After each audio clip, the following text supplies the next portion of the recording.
ರಾಜ್ಯ ಸರ್ಕಾರದ ಕೆಲವೊಂದು ನಿರ್ಧಾರಗಳು ಸಾಕಷ್ಟು ಪ್ರಶ್ನೆಯನ್ನು ಉಂಟು ಮಾಡ್ತಾ ಇದೆ. ಪೂರ್ವ ಸಿದ್ಧತೆ ಇಲ್ಲದೆ ನಂದಿ ಬೆಟ್ಟದಲ್ಲಿ ಕ್ಯಾಬಿನೆಟ್ ಮೀಟಿಂಗ್ ಅನ್ನ ಆಯೋಜನೆ ಮಾಡಲಾಗಿತ್ತು. ಸಚಿವ ಸಂಪುಟ ಸಭೆಗೆ ಕೋಟಿ ಕೋಟಿ ವೆಚ್ಚವನ್ನ ಮಾಡಲಾಗಿತ್ತು. 10 ದಿನ ನಂದಿ ಬೆಟ್ಟದಲ್ಲಿ ಸಿದ್ಧತೆಯನ್ನ ಸರ್ಕಾರ ನಡೆಸಿತ್ತು. ಅಲ್ಲಿ ಕ್ಯಾಬಿನೆಟ್ ಮೀಟಿಂಗ್ ಅನ್ನ ಮಾಡೋದಿಕ್ಕೆ ಅಂತ ನಂದಿ ಬೆಟ್ಟದಲ್ಲಿ ಕ್ಯಾಬಿನೆಟ್ಗೆ ಕೋಟಿ ಕೋಟಿ ಖರ್ಚನ್ನು ಮಾಡಲಾಗಿತ್ತು.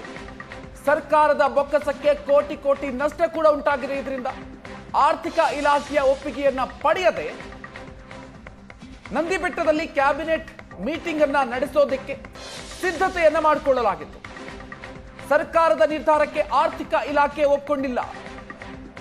ಮತ್ತೊಂದು ಕಡೆಯಲ್ಲಿ ಮಧುವಣಗಿತ್ತಿಯಂತೆ ನಂದಿ ಬೆಟ್ಟ ಸಿದ್ಧ ಆಗಿತ್ತು. ಎಲ್ಲ ಸಿದ್ಧತೆಗಳ ಬಳಿಕ ಕ್ಯಾಬಿನೆಟ್ ಸಭೆ ರದ್ದಾಗಿದೆ. ಕೋಟಿ ಕೋಟಿ ಖರ್ಚು ಮಾಡಲಾಗಿದೆ. ಅಲ್ಲಿ ಕೊನೆ ಕ್ಷಣದಲ್ಲಿ ಈಗ ಅದನ್ನ ರದ್ದುಗೊಳಿಸಲಾಗಿದೆ. ಸರ್ಕಾರದ ಬೇಕಾಬಿಟ್ಟಿ ನಿರ್ಧಾರಕ್ಕೆ ಜನ ಗರಂ ಆಗ್ತಾ ಇದ್ದಾರೆ. ಪೂರ್ವ ಸಿದ್ಧತೆ ಇಲ್ಲದೆ ನಂದಿ ಬೆಟ್ಟದಲ್ಲಿ ಕ್ಯಾಬಿನೆಟ್ ಸಭೆಯನ್ನ ನಡೆಸೋದಿಕ್ಕೆ ನಿರ್ಧಾರವನ್ನು ಮಾಡಲಾಗಿತ್ತು. ಇವತ್ತು ನಡಿಬೇಕಾಗಿದ್ದಂತಹ ಕ್ಯಾಬಿನೆಟ್ ಮೀಟಿಂಗ್ ಇದು. 10 ದಿನ ನಂದಿ ಬೆಟ್ಟದಲ್ಲಿ ಇದಕ್ಕೆ ಸಂಬಂಧಪಟ್ಟಂತೆ ಸಿದ್ಧತೆಯನ್ನ ಕೂಡ ಮಾಡಿಕೊಂಡಿತ್ತು. ಆರ್ಥಿಕ ಇಲಾಖೆ ಒಪ್ಪಿಗೆ ಪಡೆಯದೆ ಕ್ಯಾಬಿನೆಟ್ ಮೀಟಿಂಗ್ ಅನ್ನು ಮಾಡೋದಕ್ಕೆ ನಿರ್ಧಾರವನ್ನು ಮಾಡಲಾಗಿತ್ತು. ಆದರೆ ಎಲ್ಲ ಸಿದ್ಧತೆಗಳ ನಂತರ ಸಭೆ ರದ್ದಾಗಿದೆ. ಐತಿಹಾಸಿಕ ಪ್ರವಾಸಿ ತಾಣ ನಂದಿ ಬೆಟ್ಟದಲ್ಲಿ ಸಚಿವ ಸಂಪುಟ ಸಭೆಯನ್ನು ಇಂದು ಆಯೋಜಿಸಲಾಗಿದ್ದು, ಕಾರಣಗಳನ್ನು ನೆಪವೊಡ್ಡಿ ಸರ್ಕಾರ ನಂದಿ ಬೆಟ್ಟದಲ್ಲಿ ನಡೆಯಬೇಕಿದ್ದಂತಹ ಒಂದು ಸಚಿವ ಸಂಪುಟ ಸಭೆಯನ್ನು ಬೆಂಗಳೂರಿನ ವಿಧಾನಸೌಧಕ್ಕೆ ವರ್ಗಾಯಿಸಿದೆ. ಸೊ ಸಚಿವ ಸಂಪುಟ ಸಭೆಗಾಗಿ ಐತಿಹಾಸಿಕ ನಂದಿ ಬೆಟ್ಟವನ್ನು ಮಧುವಣಗಿತ್ತಿಯಂತೆ ಸಿಂಗಾರಗೊಳಿಸಲಾಗಿತ್ತು. ಸಾಕಷ್ಟು ವೆಚ್ಚವನ್ನು ಮಾಡಲಾಗಿತ್ತು.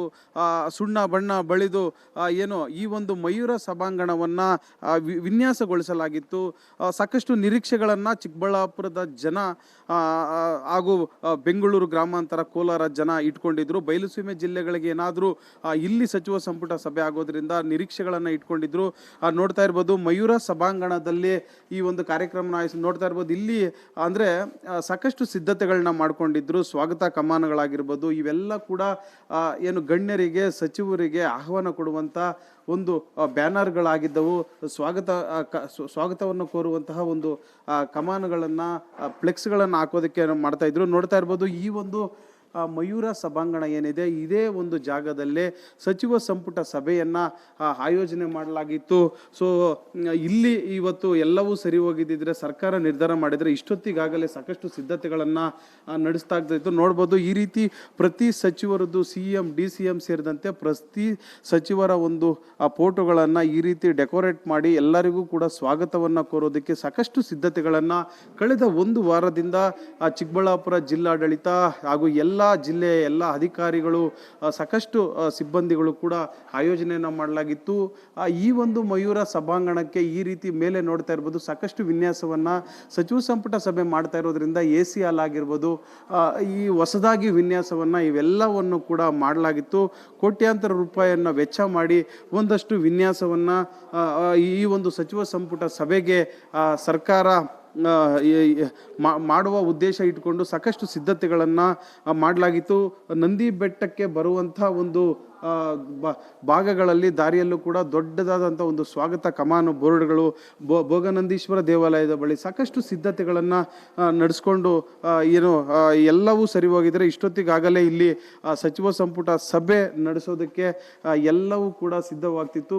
ಸಾಕಷ್ಟು ನೋಡ್ತಾ ಇರ್ಬೋದು, ಇಡೀ ನಂದಿ ಬೆಟ್ಟವನ್ನು ಆಕರ್ಷಣ ರೀತಿಯಲ್ಲಿ ಕಂಗೊಳಿಸುವಂತೆ, ಎಲ್ಲರನ್ನು ಆಕರ್ಷಿಸುವಂತೆ, ಒಂದು ಜೊತೆ ಪರಿಸರದ ಜೊತೆಗೆ ಬೇರೆ ಬೇರೆ ಈ ರೀತಿ ಸ್ವಾಗತ ಕಮಾನುಗಳನ್ನು ಕೂಡ ಹಾಕ್ಕೊಂಡು ಎಲ್ಲರನ್ನು ಕೂಡ ಆಕರ್ಷಣೆ ಮಾಡುವಂಥ ಒಂದು ಕೆಲಸಕ್ಕೆ ನೋಡ್ತಾ ಇರ್ಬೋದು. ಇದೇ ಒಂದು ಜಾಗಕ್ಕೆ ದಲ್ಲಿ ಸಚಿವ ಸಂಪುಟ ಸಭೆ ನಡೀತಿತ್ತು. ಹೀಗಾಗಿ ಚಿಕ್ಕಬಳ್ಳಾಪುರ ಜಿಲ್ಲೆಯ ಐತಿಹಾಸಿಕ ಪ್ರವಾಸಿ ತಾಣಗಳ ಪರಿಚಯ ಇರುವಂಥ ಒಂದು ಪೇಂಟ್ಗಳನ್ನು ಕೂಡ ಬೋರ್ಡ್ಗಳನ್ನು ಕೂಡ ಅಳವಡಿಸಲಾಗಿತ್ತು. ನಂದಿ ಬೆಟ್ಟ, ಸ್ಕಂದಗಿರಿ ಬೆಟ್ಟ, ಜಿಲ್ಲಾಡಳಿತ ಭವನ, ಏನು ದ್ರಾಕ್ಷಿಯನ್ನು ಹೆಚ್ಚಾಗಿ ಬೆಳೀತಾರೆ ಅವು, ಈ ರೀತಿ ಒಂದು ಆಕರ್ಷಣೀಯವಾದಂಥ ಒಂದು ರೀತಿಯಲ್ಲಿ ಮಾಡಲು ಉದ್ದೇಶಿತ್ತು. ಆದರೆ ಸರ್ಕಾರದ ದಿಢೀರ್ ಬದಲಾವಣೆಯಿಂದ ನಂದಿ ಬೆಟ್ಟದಲ್ಲಿ ನಡೀಬೇಕಾಗಿದ್ದಂಥ ಸಚಿವ ಸಂಪುಟ ಸಭೆಯನ್ನು ಬೆಂಗಳೂರಿಗೆ ವರ್ಗಾಯಿಸಿರುವಂಥದ್ದು. ಇದು ಎಲ್ಲೋ ಒಂದು ಕಡೆ ಬಯಲು ಸೀಮೆ ಜಿಲ್ಲೆಗಳ ಒಂದು ಜನರು ಸಾಕಷ್ಟು ಬೇಸರಗೊಂಡಿದ್ದಾರೆ. ಒಂದಷ್ಟು ನಿರೀಕ್ಷೆಗಳು ಹುಸಿಯಾಯ್ತಾ, ಇಲ್ಲ ಇವತ್ತಿನ ಸಭೆಯಲ್ಲಿ ಏನಾದರೂ ನಮ್ಮ ಜಿಲ್ಲೆಗಳಿಗೆ ಆಗುತ್ತಾ ಎಂಬ ನಿರೀಕ್ಷೆಯನ್ನು ಕೂಡ ಇಟ್ಕೊಂಡಿದ್ದಾರೆ. ಚಿಕ್ಕಬಳ್ಳಾಪುರದಿಂದ ಕ್ಯಾಮ್ರಾಮನ್ ಅಮರೇಶ್ ಜೊತೆ ರವಿಕುಮಾರ್, ಏಷ್ಯಾನೆಟ್ ಸುವರ್ಣ ನ್ಯೂಸ್.